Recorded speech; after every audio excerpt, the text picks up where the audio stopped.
शब बारात की हकीकत। क्या 15 शाबान हमारे दीन में कोई ऐसा दिन है जिसमें कुछ इबादात मखसूस हैं? क्या इस रात में नफली इबादात करना, रोज़ा रखना या किसी और किस्म की इबादात करना नबी करीम सल्लल्लाहु अलैहि वसल्लम से साबित है? आइए इन सवालों के जवाब तलाश करते हैं। अस्सलाम वालेकुम वरहमतुल्लाहि वबरकातुहू। माय डियर ब्रदर्स सिस्टर्स, मेरा नाम राजा ज़ियाउल हक है, assistant professor at the international Islamic university and CEO एट यूथ क्लब। शब बारात या 15 शाबान की फजीलत के एतबार से हमारी उम्मत में बहुत बहस व मुबाहिसा पाया जाता है और अक्सर लोग इसके बारे में बहुत गर्मा गर्मी भी हो जाती है। तो मैंने सोचा कि आज मैं आपके सामने एक बहुत ही मोतदिल अंदाज में, बहुत ही बैलेंस तरीके से इसके बारे में कुछ बातें पेश करूँ। सबसे पहली बात यह है कि हम लोग हमेशा ये चाहते हैं कि अल्लाह ताला हमसे राज़ी रहे, अल्लाह के नबी करीम सल्लल्लाहु अलैहि वसल्लम की जो तालीमात हम तक पहुँची हैं हम उनके मुताबिक अमल करें और सारे वो काम करें जिससे अल्लाह राज़ी हो जाता है। अब बात यह है कि अल्लाह को राज़ी करने के लिए जो इन्फॉर्मेशन आपको चाहिए होगी वो जाहिर सी बात है उसके दो ही बुनियादी तौर पे सोर्सेज हैं।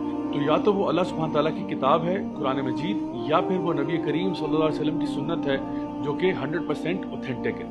मैंने कुछ दिन पहले बिदअतों से रिलेटेड भी एक वीडियो पोस्ट किया था जिसमें हम लोगों ने एक रूल डिस्कस किया था जो हमारी शरीयत का है कि जहाँ तक दीन का ताल्लुक है तो हमेशा वही काम किए जाएंगे जिस पे 100% अल्लाह और उसके रसूल की मोहर हो। इसके अलावा अगर कोई इबादत हम नए तरीके से दीन में लेके आएंगे तो वो फिर बिदअत में शुमार की जाएगी और नबी करीम सल्लल्लाहु अलैहि वसल्लम की इस बारे में बड़ी सख्त वईद है कि हर बिदअत जो है वो गुमराही है और हर गुमराही जो है वो जहन्नम की आग में। तो आइए अब देखते हैं कि शाबान और स्पेशली ये जो निस्फ शाबान है या 15 शाबान है कि जिसको हमारे आम इस्तिलाह में शब बारात कहा जाता है, इसकी हकीकत क्या है।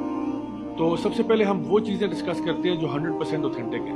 नंबर 1, शाबान के महीने की फजीलत इस एतबार से ज़रूर मौजूद है कि नबी करीम सल्लल्लाहु अलैहि वसल्लम पूरे साल में रमज़ान के अलावा किसी और महीने में इतने रोज़े नहीं रखते थे जितना कि शाबान के महीने में रखा करते थे। लेकिन इसके साथ साथ नबी करीम सल्लल्लाहु अलैहि वसल्लम ने 15 शाबान के बाद रोज़े रखने से मना फरमाया। तो इसकी वजह हमारे उलमा ये बयान करते हैं कि इंसान अपने आप को रमज़ान के आने से पहले ही रोज़े रख रख के थका ना दे। लेकिन अगर कोई ऐसा शख्स है जिसको ऑलरेडी आदत है ज़्यादा रोज़े रखने की नफली तौर पे तो इंशाल्लाह वो रख सकता है। लेकिन उसको भी चाहिए कि वो भी रमज़ान के शुरू होने से 2-3 दिन पहले रोज़े रखना तर्क कर दे। तो ये तो थी शाबान की फजीलत कि इस महीने में नबी करीम सल्लल्लाहु अलैहि वसल्लम ज़्यादा से ज़्यादा रोज़े रखा करते थे। जहाँ तक ताल्लुक 15 शाबान का है तो इस हवाले से जो दो रिवायात हमारे सामने आती हैं जिनका माने तकरीबन एक जैसे हैं जो कि ऑथेंटिक हैं, उसमें ये बात बयान की गई है कि अल्लाह सुब्हान ताला इस रात को अपनी मखलूक की तरफ देखते हैं और सिवाय मुशरिक के या वो शख्स जो कि बुग़्ज़ और कीना रखता है सबको माफ़ फरमाते हैं। तो इस बात से पता ये चला कि अगर आपके अंदर ईमान की कमी है या अगर आप लोगों के बारे में बुग़्ज़ कीना वगैरह रखते हैं तो बराए मेहरबानी 15 शाबान से पहले पहले इसको दुरुस्त करें ताकि अल्लाह सुब्हान ताला आपको माफ़ फरमाए।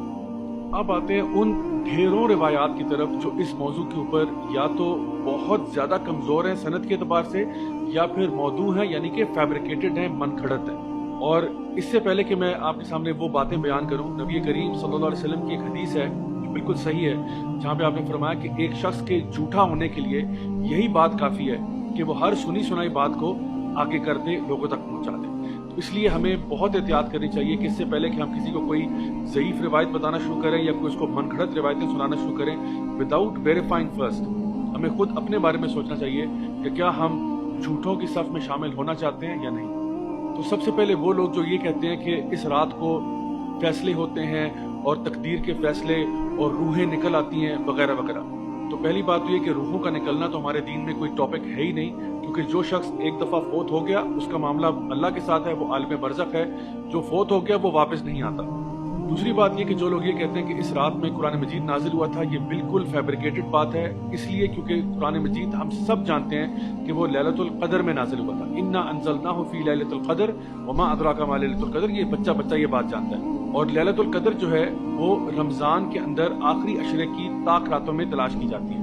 फिर वो अहदीस जहाँ पे लोग ये कहते हैं कि जी अल्लाह ताला समा दुनिया पे आता है और कहता है कोई है मुझसे मग़फ़िरत मांगने वाला, कोई है मुझसे बख्शिश तलब करने वाला, कोई है मुझसे दुनिया और आखिरत की कोई चीज़ मांगने वाला जिसको मैं अता फरमाऊँ। तो ये बात सिर्फ निस्फ़ शाबान के लिए मखसूस नहीं है बल्कि हर रात को ऐसा होता है। ये वो तहज्जुद का टाइम है जिस पे हमें उठना चाहिए, अल्लाह ताला से दुआ करनी चाहिए, नमाज़ पढ़नी चाहिए। ये एक मसनून चीज़ है जो हम कर सकते हैं पूरा साल। اس کے علاوہ کچھ ایسی رسومات جو لوگوں نے اپنی طرف سے گھڑی ہوئی ہیں، فار ایگزامپل حلوے بنا بنا کے لوگوں کو کھلانا، یا قبرستان جانا، یا اس کے علاوہ بن ٹھن کے تیار ہونا اور یہ کہنا کہ یہ مردوں کی عید ہے، یہ سب چیزیں جو ہیں یہ فیبریکیٹڈ ہیں، ان کا کوئی وجود ہمارے دین میں نہیں ملتا۔ اس کے ساتھ ساتھ جتنی بھی احادیث عبادات کے اعتبار سے آتی ہیں کہ اس رات کو خاص عبادت 100 رکعت نماز پڑھی جائے اور 14 رکعت نماز پڑھی جائے اور یوں پڑھا جائے، یہ ساری کی ساری روایات فیبریکیٹڈ ہیں، موضوع ہیں، اور ہمیں کبھی بھی کسی تک منتقل نہیں کرنا چاہیے۔ آپ کسی بھی ایسے عالم سے جو حدیث کا پختہ علم رکھتے ہیں، چاہے ان کا تعلق کسی بھی مکتبہ فکر سے ہو، ان سے اگر آپ پوچھیں گے کہ جی ہمیں بتائیے کہ جو احادیث ہم ذکر کر رہے ہیں کیا یہ حدیثیں صحت کے اعتبار سے صحیح ہیں، وہ خود آپ کو بتائیں گے کہ ہاں ان میں ایسی روایات موجود ہیں جو کہ بہت زیادہ ویک ہیں یا پھر فیبریکیٹڈ ہیں، موضوع ہیں، یعنی کہ کسی نے خود سے گھڑی ہیں، نبی کریم صلی اللہ علیہ وسلم نے کبھی ایسا ذکر نہیں کیا تھا۔ پھر رہی وہ بات کہ لوگوں کا یہ کہنا کہ جی اس رات کو قسمت کے فیصلے ہوتے ہیں، تقدیر کے فیصلے ہوتے ہیں، یہ بات بھی درست نہیں ہے، کیونکہ یہ فیصلے بھی لیلۃ القدر کی رات میں ہوتے ہیں۔ اللہ سبحانہ وتعالیٰ فرماتے ہیں تنزل الملائکۃ والروح فیہا باذن ربہم من کل امر، کہ اس رات کو جبریل امین اور فرشتے نازل ہوتے ہیں ہر فیصلہ لے کر اللہ تعالیٰ کی طرف سے۔ So my dear brothers and sisters, اگر ہم نے واقعی اللہ تعالیٰ کو راضی کرنا ہے، اپنے گناہوں کو بخشوانا ہے، تو کیوں نہ ہم وہ اعمال کریں اور کثرت سے کریں جو کہ نبی کریم صلی اللہ علیہ وسلم سے، آپ کے صحابہ سے، تابعین سے، تبع تابعین سے 100% ثابت شدہ ہے۔ مثلا تہجد کی نماز پڑھنا، خوب صدقہ خیرات کرنا، خوب ٹائم لگا کے ذکر کریں، قرآن مجید 3-3 4-4 گھنٹے قرآن پڑھیں، لمبی لمبی رکعت نمازوں کی نفل نمازیں پڑھیں، کوئی مسئلہ نہیں انشاءاللہ تعالیٰ، ایسے آپ تمام کام سارا سال ہی کر سکتے ہیں۔ اب اگر کوئی یہ شخص کہتا ہے کہ جی ہم 15 شعبان کو اگر خاص طور پہ کچھ عبادت کر لیں تو اس میں حرج ہی کیا ہے؟ حرج صرف اتنا ہے کہ اگر تو آپ کا یہ روز کا معمول ہے تو ضرور کریں، دعائیں مانگیں، ذکر کریں، قرآن پڑھیں، ضرور کریں، لیکن اس رات کو خاص کرنا نہ تو نبی کریم صلی اللہ علیہ وسلم سے 100% ثابت ہے، نہ ہی صحابہ کرام سے ثابت ہے، نہ ہی اہل بیت سے ثابت ہے، کسی سے بھی ثابت نہیں ہے کہ وہ اس رات کو خاص طور پر کچھ کیا کرتے تھے۔ تو دین ہمارا نبی سے ہی آ رہا ہے صلی اللہ علیہ وسلم سے، آپ کے فیملی سے آ رہا ہے، آپ کے کمپینین سے آ رہا ہے، تو کیوں نہ ہم وہی اعمال کریں جن کو وہ اچھا سمجھا کرتے تھے۔ اب پوری بات کا خلاصہ یہ ہے کہ شعبان کا مہینہ ایک بڑا خاص مہینہ ہے جس میں نبی کریم صلی اللہ علیہ وسلم خوب روزے رکھا کرتے تھے۔ دوسری بات یہ کہ قرآن مجید میں 15 شعبان کی کوئی خاص اہمیت مینشنڈ نہیں ہے۔ یہ کہنا کہ جی اس رات کو تقدیر کے فیصلے ہوتے ہیں، یہ چیز بالکل من گھڑت ہے۔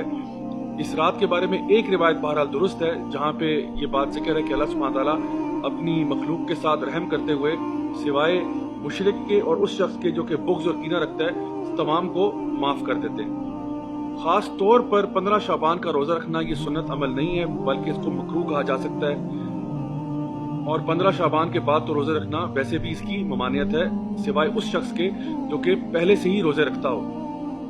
جتنی بھی احادیث اس رات کے بارے میں بیان کی گئی ہیں کہ خاص عبادات اس رات میں کی جائیں، وہ سب کی سب یا تو بہت زیادہ ضعیف ہیں یا من گھڑت ہیں یا موضوع ہیں۔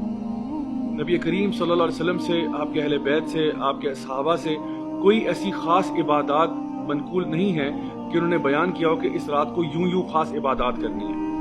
اور آخر میں یہ کہ اس رات میں چراغاں کرنا، خاص قسم کے کھانے بنانا، حلوے بنانا اور قبرستان جانا، یہ سارے کے سارے اعمال کرنا درست نہیں ہے اور بدعت میں شمار ہو سکتے ہیں۔